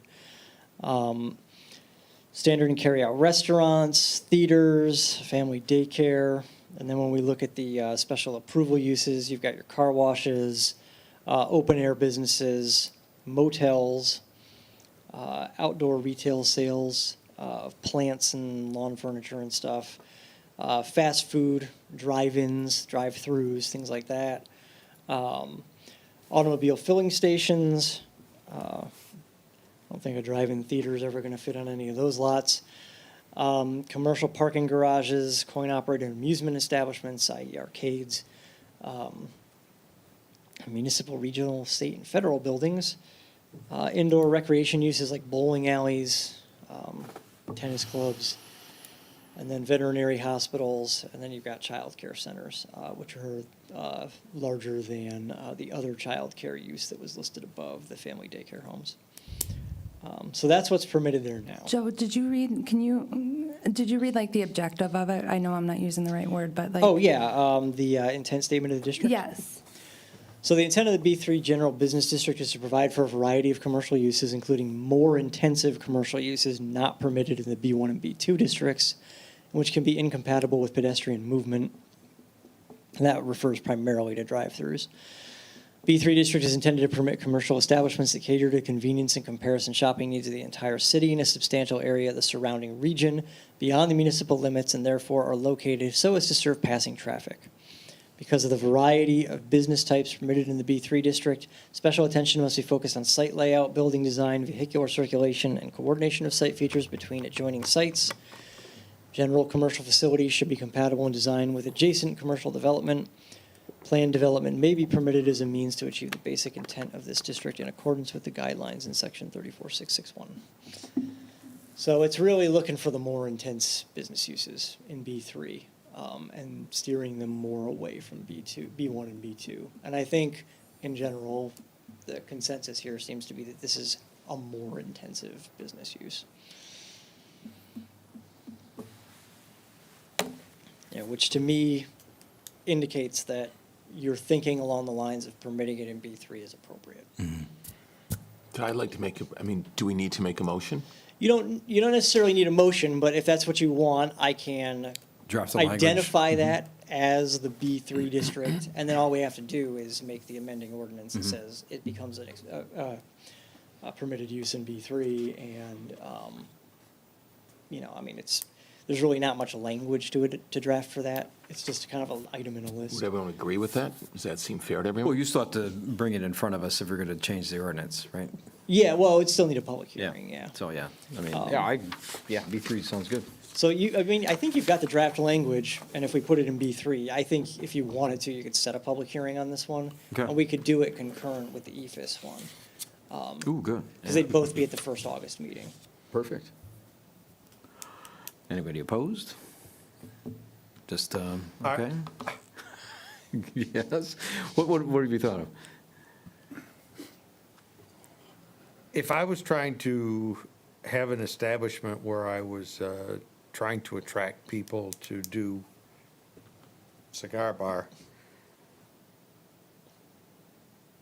I think you kind of, by putting it in the B3 district, have regulated to a spot that nobody would think in Clawson is a good spot to have one of these. It's not exactly what I might want to do, but I guess I don't know why we don't have it in the downtown district next to restaurants. If it's an establishment where people go to do something, the difference between eating or the difference between going to a tavern and having a beer or going to a cigar bar and I guess you call it having a smoke or whatever. It seems to be more of a thing that is this group type of a deal. And although we have B3 districts and we could do it there, it just seems to be a very restrictive, you could put it there, but I would never want to. I think You that's really wanna- that's the intent. Honestly, I feel that's the intent. I mean, no kidding, that's my intent. Why would you not put it where you Well, would want? we're still allowing Where- them to reasonable Right, they still have an access to opportunity to do that, develop. but my right? intent So would be we're to say, just- why would you put it in a place How long that's am I highly gonna go? trafficked, that gets not just people going in groups to go to dinner or to go to bars, but people that are walking home from school and walking here and there? Why would you put it someplace, I mean, it's known to be, secondhand smoke doesn't have a good effect. I understand they have to have a good ventilating system. I don't understand why it would be important to have it downtown and what draw that brings to people. I don't know. I guess, and I hang with an older crowd, right? But I don't know too many people that are thinking, hey, let's go to a cigar bar tonight and hang out. I mean, I'm sure there are some younger people that do. Maybe there's some older guys who love cigars. Yeah, More older guys, actually. They actually have one, I was in Royal Oak, they actually have one, and it is quite downtown, and it seems to be a, more of, like you said, a gathering spot. Is it the hookah lounge, or? There is, I didn't even know. Yeah, there's one. Yeah, there's Washington. one, They I don't have know a what it's great- called, right? And it's across the street from the bar. It seems like people kind of, again, not what, but I can get your point, but I also think that if there was one a half a mile up the road, then they'd probably go there too. The other but- side of that is that, As a cigar smoker, I smoke cigars, I've been smoking them for years now. I see no point in me going to a cigar bar anyplace. If I go to a restaurant, I like that they have an outside smoking area. After I have my dinner, I can go outside and smoke. I'm glad we're not trying to control those yet. All we're doing is controlling what's going on inside the buildings at this Sure, point, yeah. which I see. But, yeah, I apparently, Wild Bill's kind of makes sense. If you're going to buy cigars, you might want to light one up in there and try it out in their establishment. especially if you're. Aside from that, I'm not going to go to a place that is just a cigar bar. I don't see the point. I don't think there's a big draw for it. Hookah bars. It's a might very limiting catch on. audience, even though you may talk about it being busy in Royal Oak, and it may be, I don't know where it's at, I hadn't seen it, but you're limiting people, right? If you don't like the smell of smoke, you're just never going to go there. So now you've got a building that is taking, and I'm making this number up off the top of my head, right, but maybe 30 to 40% of people smoke, but now you've got 60% of people that just won't go in there. If you're like my wife, you're like this adamant non-smoker and wouldn't consider having that smell in her clothes. Like, why take what, hopefully, with all the building we've got going on in downtown Clawson, what should be really, really popular real estate, and give it to a place that can potentially bring in 40% of the audience in there? Or you could put in a restaurant that could appeal to 70, 80% of your audience.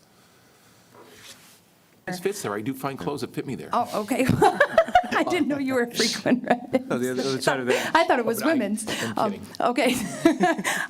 But you could make that argument, but I get both Yeah, points. absolutely, you could. Yep. I- Yep.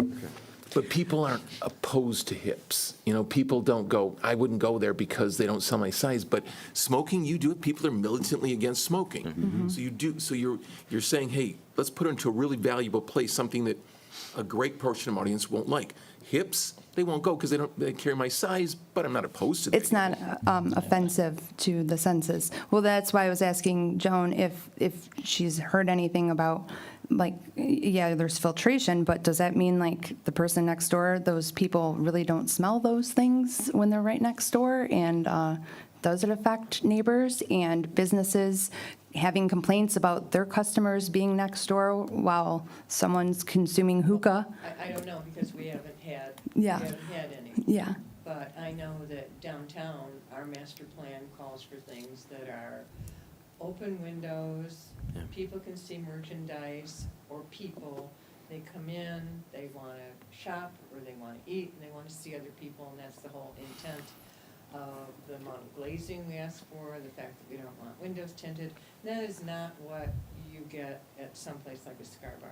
So, no, it does not fit the downtown master plan. I think in general, it's an age-restricted business, and that's kind of not what the downtown is Right. geared for in the plan. Right. You mentioned 30% as your kind of wild stab at a number. It's actually 14% of American adults, as of 2019, were smokers. It used to be well north of 30% a long time ago, but it's down to 14% now. So B3? It's okay, as long as you realize what you're effectively doing. Well, the other side of that is for Wild Bill's, again, it's in Westgate, and I think there's a restaurant right next door to them. And what happens if they go out of business? Does that mean that It's non-conforming. it's non-conforming? Yeah. Yeah, it's non-conforming. So if someone were to buy the business, they could, probably pick up the exemption along with it, keep it going. And if it just goes out of business and shutters, that exemption is out there and could be sold. Won't necessarily be sold to someone who owns something in Clawson. Could be sold to someone who owns something in Niles or something. But it could also go to someone else in Clawson. So the exemption is kind of out there in the business ecosystem of Michigan. Okay. So, B3. B3? B3. And I guess I would need a motion for a public hearing. Okay, all right, so we have a motion. Well, what date would you like? You said, again, it was August? First August meeting would be a good one. Is it 11th? Is that what you said, or 10th? August 10th? It is August 10th, yeah. Okay. All right. Anyone for a motion to set public hearing? I'll make a motion, we set public hearing for the zoning amendment on, regarding smoking establishments on the date that you established. August 10th, 2021. I'll support. All right. Motion support. Further discussion? Seeing none, roll call. Mr. Shepard? Yes. Mr. Watson? Yes. Mr. Kucera? Yes. Mr. McHale? Yes. Ms. Redmond? Yes. Mr. Sinaki? Yes. Motion carries. All right, thank you. Thanks. All right. Item 6, other business C, master plan update. Quick one tonight and then a bigger one at the next meeting. We're going to have some more kind of intensive discussion at the next meeting with some visual aids and things about housing types. But I just wanted to quickly just update the planning commission on, I would have actually included a summary in the packet, but it wasn't quite ready for prime time when I sent out the packet. So, you know, rather than give it to you a couple minutes before the meeting or something like that, I just was going to summarize it a bit and include it in the next packet. So we had the open house on June 9th. And, you know, this is, of course, one of the very first in-person events that has been held in the city of Clawson City Hall, you know, over a year, which is, it's kind of amazing. But we did have a bunch of informational boards set up in the big room over on the other side of City Hall. And it was publicized, you know, on the city website and through the city's social media. And also, we put something in the newsletter and a couple other places too. And we got, I think, we got about, it was almost 30 people. And a few of you were there. But generally speaking, you know, for an open house on something like this, 30 people is not a bad turnout. Of course, you always hope for more.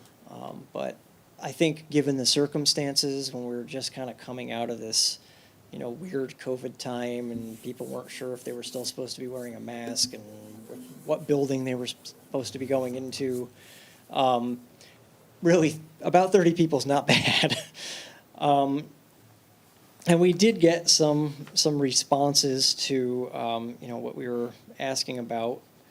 And we have a survey out there as well that we're going to be summarizing for the next meeting as well. But Was that just from those who attended, or is that from what was on, was there input from others that weren't present? we do have some input from others that weren't present. Okay. Yeah. So that'll be factored into our overall summary. But from the open house, I just thought I would note that, you know, when we were talking to people about the types of housing that they might like to see on these school sites, should they redevelop, there was a preference for single family, I would say, because, well, they're surrounded by single family neighborhoods, right? But I think there was also an acceptance of the idea of house scale duplexes and fourplexes, and especially if the subdivisions were designed in an intelligent way, that they looked properly scaled and fit the neighborhood. I would say that was not the preference overall, but there was definitely a tolerance for it. And then there was some interest in, I guess I'll call them alternative layouts, like a cottage court type scenario, which is a type of development where you have kind of smaller homes. A lot of times they're age restricted. A lot of cottage courts are 55 plus communities, but not all of them. And they're generally organized around a common, and the traffic is kind of kept to the outside. And you could line up a few cottage courts in a row too, so if you could have kind of alleys that serve 2 cottage courts, and then the courts are between all the houses. And it's sort of a community building type of development. And I think, it's not very common in Michigan. It's more common, I would say, on the West Coast is where I've seen most of these developments. They're becoming more common elsewhere in the country, though. There's a couple pretty good examples in Oklahoma and Georgia and a few other places like that. So there was some interest in that kind of idea, too. And then there was also a fair amount of interest in the idea of using these, potential developments as a way of testing out the idea of accessory dwelling units in the city. Allowing like a secondary unit that was maybe above the garage or possibly integrated with the house. And, kind of using it almost as a pilot to see if accessory dwellings would work in the rest of the city. So those were some of the things that we found that there was some interest in. On the other end of the spectrum, there was definitely a sense that people didn't want to see the garage house, the snout house, where it's all you're looking at is a garage. I think people were interested in the idea of a mix of small and larger homes. And that we had some conversation with a few attendees about, supporting some affordable units by also having some larger units that were at a higher price point so that you could kind of even out the distribution of prices that a developer could command on each of the lots. So there was some interest in that as well. So we can control some of that? We can say to a developer, hey, you have to build a certain number of certain size homes? Not necessarily. I wouldn't say we would be controlling it. However, that's what we're planning for. And when you make the suggestion, a lot of times you can help. A lot of times developers will work with you, and they will key in on an interesting idea that they know the community will support, and they might do something that they otherwise wouldn't have done that works pretty well for the community and the developer themselves. But sometimes it's really a matter of having that out there as a matter of public record, that the community supports an interesting development that's not just the same lot over and over and over again, and the same basic type of house over and over and over again. So it's more of a planning and suggestive thing than it is a prescriptive thing, but nevertheless. Hey, Joe, did you happen to ask a preference on, like, number of bedrooms offered? And I know, like, the cottage court, and they vary based on the design. Sure. But was there any inclination that you guys had for, I know there's been a lot of discussion in terms of developers coming in front of us, 1 beds versus 3 bed versus 4 Sure. beds. Was there a gauge on demand for, like, 4 or 5 bed homes in terms of scale? We did not specifically ask about number of bedrooms, and I would also note that there's a little bit of a separation between the multifamily uses that we've seen coming in on the more main roads and the type of single family and perhaps single family attached that we'd be looking at in these areas. Because one of the things that people definitely said they didn't want was large apartment buildings on these lots. So there's definitely going to be a difference in the amount of 1-bedroom units you can get away with in a multifamily development, whereas I don't think anyone would ever build a 1-bedroom detached single Yeah, family well, I was unit using that as an extreme, but I mean, even, you can have a 2-bedroom duplex. Sure. But from what I've gathered from community, and I've only, I didn't survey, they're wanting to see more 3 beds or 4 beds. Yeah, my sense of the market right Possibilities. now is that 3 bedrooms is a minimum that a developer is likely to build. And, in a cottage court situation, you might go down to 2, especially if you were looking at an age-restricted community. But 3-bedroom, if you're looking at single-family homes, whether they're attached or detached, 3 bedrooms is the minimum that someone's going to build these days. larger homes, 4, but on smaller lots, 3 bedrooms is definitely kind of the standard, I would say. So the sample size is sufficient from the survey? I would say that the sample size, when we add the survey, our focus groups, and our open house together, they add up to a sense of what the community is Okay. hoping for. We really had to flex our outreach muscles on this one. Yeah. It's just, I've been doing a couple master plans over the last year, and I found that it's just been very, very hard to get people engaged over the last year. It's been, a lot of people are in situations where they just don't have the time because their kids are at home and they're used to them being somewhere else. And, so there's a lot of that going on, but also just,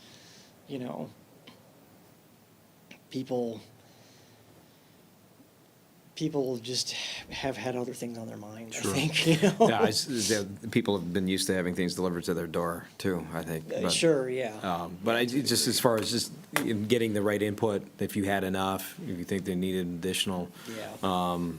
I think it was put together very well.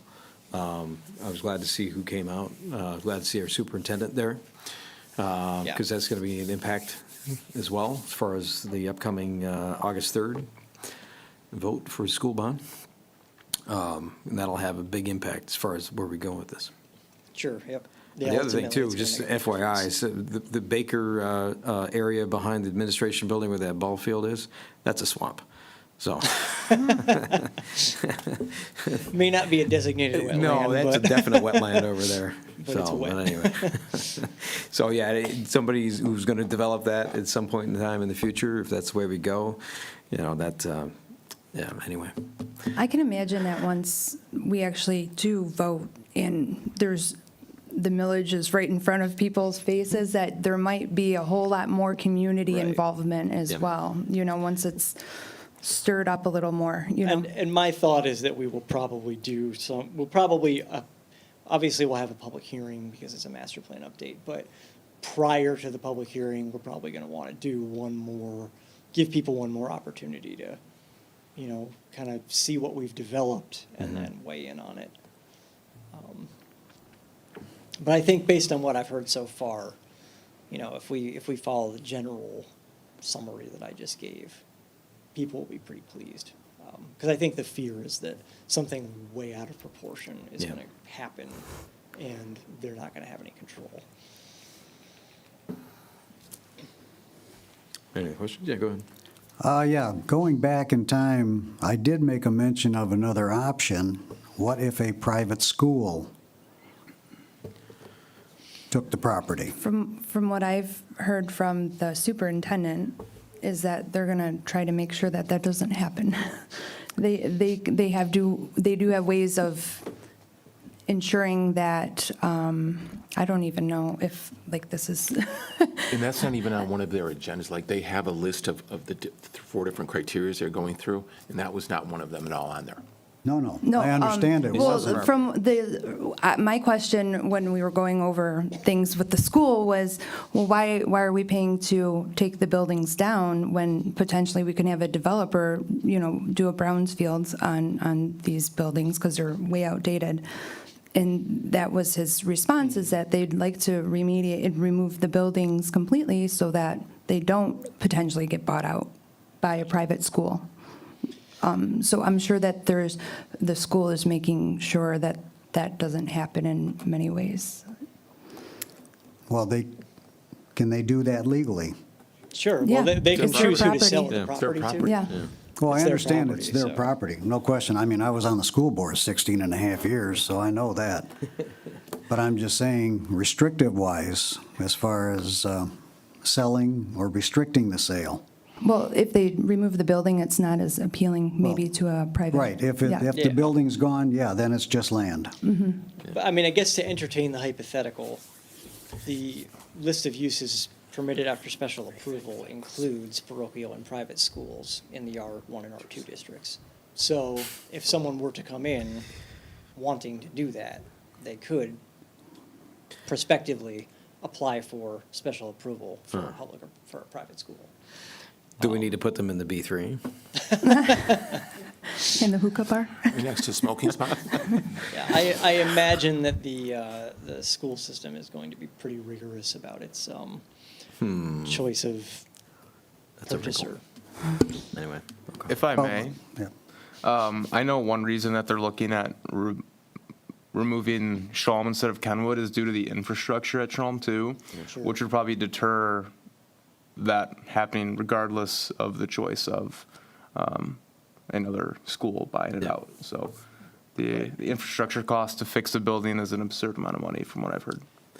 Yes. You're talking about the basement, right? As far as yeah.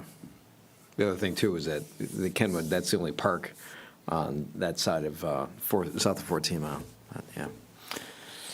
But, No, I was just going yeah. hypothetically. I mean, somebody could come in with, boatload of cash and say. And we with a wanna lot of make money, that. Yeah. too. Yep. They don't care, money's no object. You know, Yeah. I can build a new one. You're absolutely right, because the thing is, as part of that sale for that property, developer may ask for, one, dollar amount, and somebody who wants to make it at a school says, okay, we'll triple it. Right, I understand, so, Just so everybody's aware of Yeah. alternatives, so. Is it the intent of our master plan to take advantage of large-scale properties and create a district that Essentially, yeah. we do not have in the city, like maybe in R3, where you say it's got to be larger lots and the larger homes that seem to be in our southeast Oakland County, the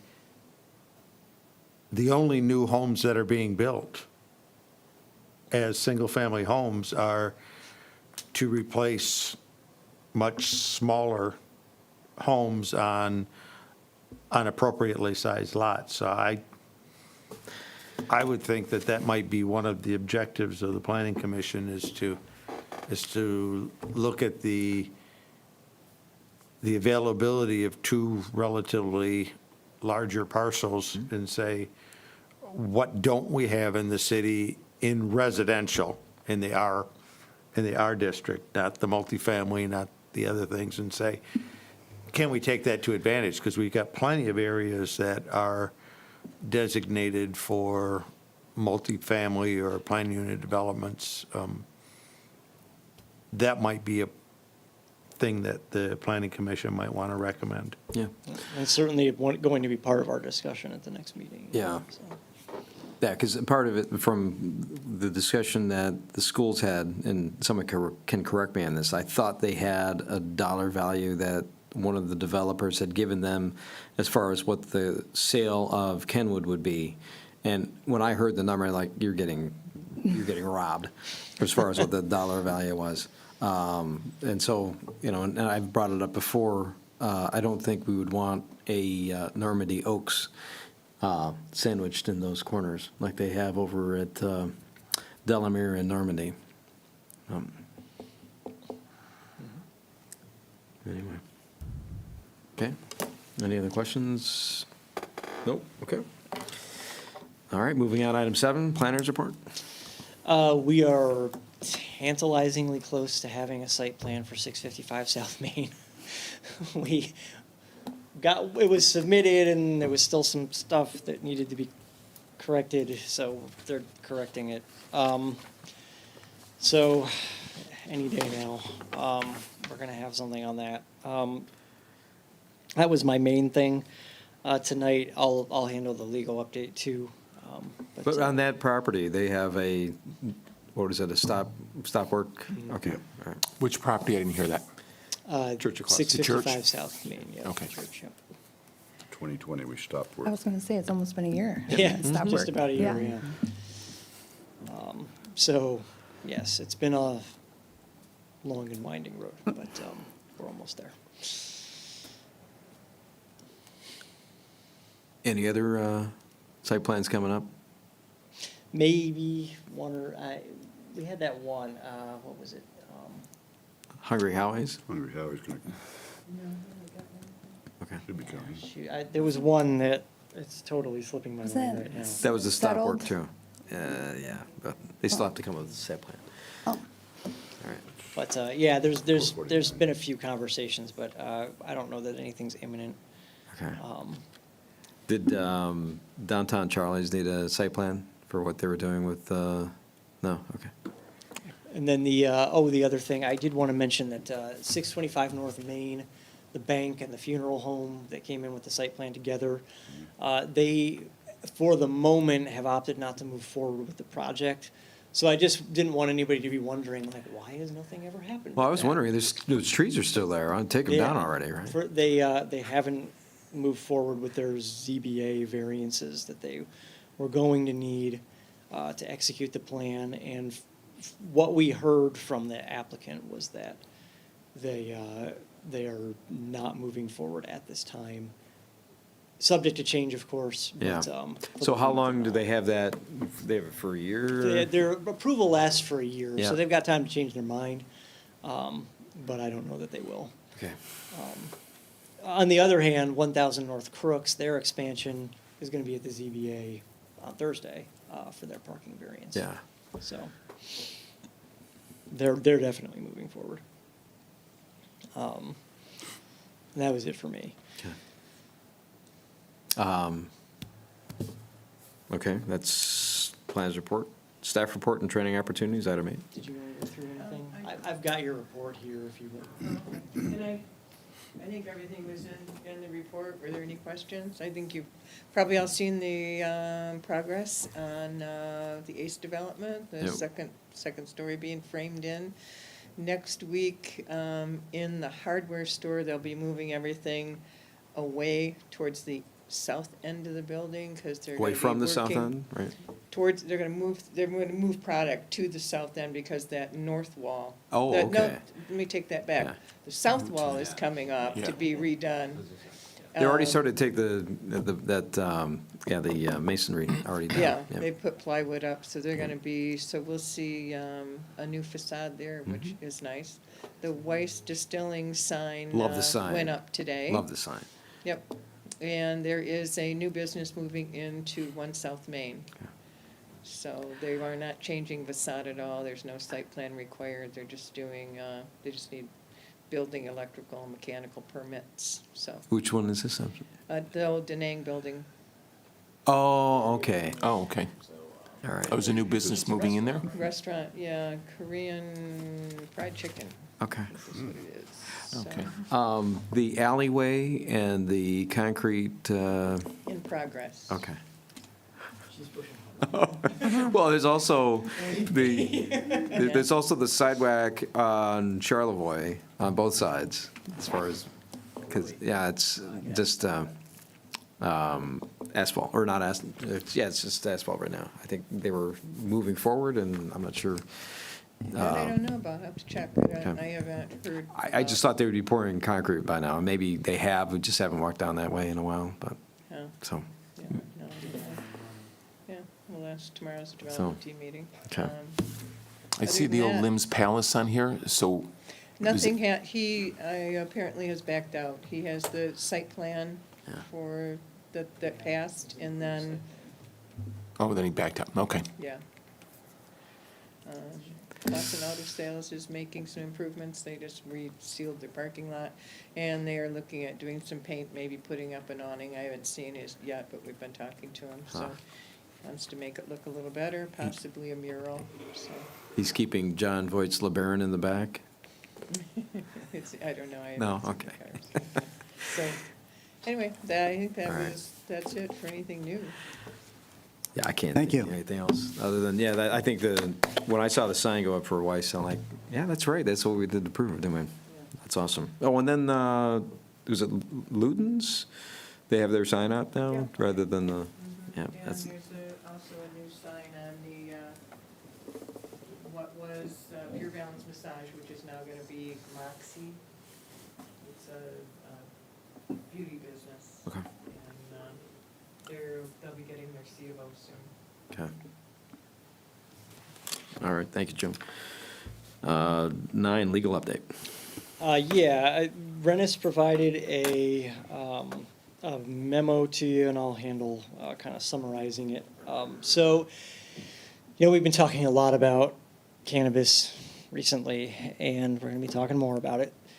And he has summarized a recent case out of the Eastern District of Michigan.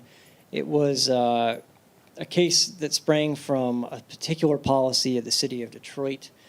I guess the short, too long, didn't read version of it is that this ruling doesn't really affect anything we've been talking about because it's very highly specific to something that Detroit did with its process for permitting cannabis businesses. Specifically, there's a Detroit Legacy Program, and Detroit reserved a certain number of its applications for Detroit Legacy applicants. And some of the other applicants who were kind of boxed out from establishing one of these businesses in town because of that requirement sued, and the court found that that wasn't a proper exercise of the police power of the municipality.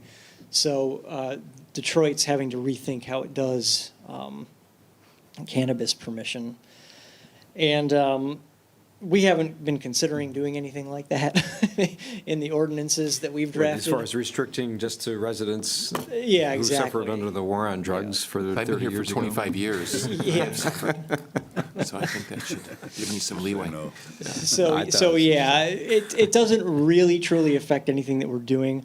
But I do appreciate him updating us on it and just letting us know Yeah. that this is something that we definitely can't do, because the courts have now told us we can't. That was a decided case. Is there any other cases that are out there pending that have anything to do with? Not that I'm aware of. One issue that I've been watching pretty closely is whether or not we can require primary caregivers to become licensed with the city. Okay. A lot of, particularly townships, have started requiring that all their primary caregivers become licensed with the township. And they're adopting separate licensing ordinances outside their zoning ordinances so that they can apply it to their existing caregivers. And I'm watching that with some interest because it's something that we've talked about wanting to be able to do here. It hasn't made it to a court yet that I'm aware of. And I'm going to talk to Rennis about it too, but I don't think he is aware of any cases that have made it to a court regarding that either. So that's kind of the topic of interest to me right now. As it stands, they can be licensed by the state, and we're not made aware of it? Exactly. We Yep. can't track it or trace it or anything? Yep. What was the decision? Did they pass the short-term rental, the Airbnb and VRBO legislation? It's been stuck in committee for a while, so nothing's happened with it yet. If we're lucky, things will go the way they went last time, and we won't have anything to worry about. But I don't know. It could still move forward, Okay. and we'll wind up with yet another preemption in our state law, which the list is getting kind of long these days. So. As far as restricting our ability as a governing body within the city, yeah. Right. Okay. All because they want vacation homes in Muskegon and, yeah, all right. Well, I'll note that the original sponsor of the legislation lives in a community with 0 vacation rentals. Yeah, So- but I don't know, were they, somebody withdrew their name from co-sponsorship, I thought. But Yeah, somebody has, yeah. And it's one of those that they're all over the place, and somebody was saying, oh, it's, they're on the right or on the left. I'm like, no, they're all over the place as far as, but it seems to be that it was prompted by folks over on the west side of the state, some of the communities over there, but it had broad appeal for some reason, and I don't know why, other than the fact that, people wanted to curtail planning commission authority, I guess. Well, I think there may be an explanation that is related to the size of the lobbying arm of the vacation rental companies. It's not the liquor control board, I don't know. Not schools. All right, that's legal update. Okay, That's legal item 10. We have adjournment. Motion to adjourn. Support. We have motion support. Any debate? No. Roll call, please. Mr. Kucera, Yes. Mr. McHale, Yes. Ms. Redmond, Yes. Mr. Sinaki, Yes? Mr. Shepherd, Yes. Mr. Watson. Yes. Well, it's good to see everybody. Let's In hope this person, of all continues. things. Good to be here.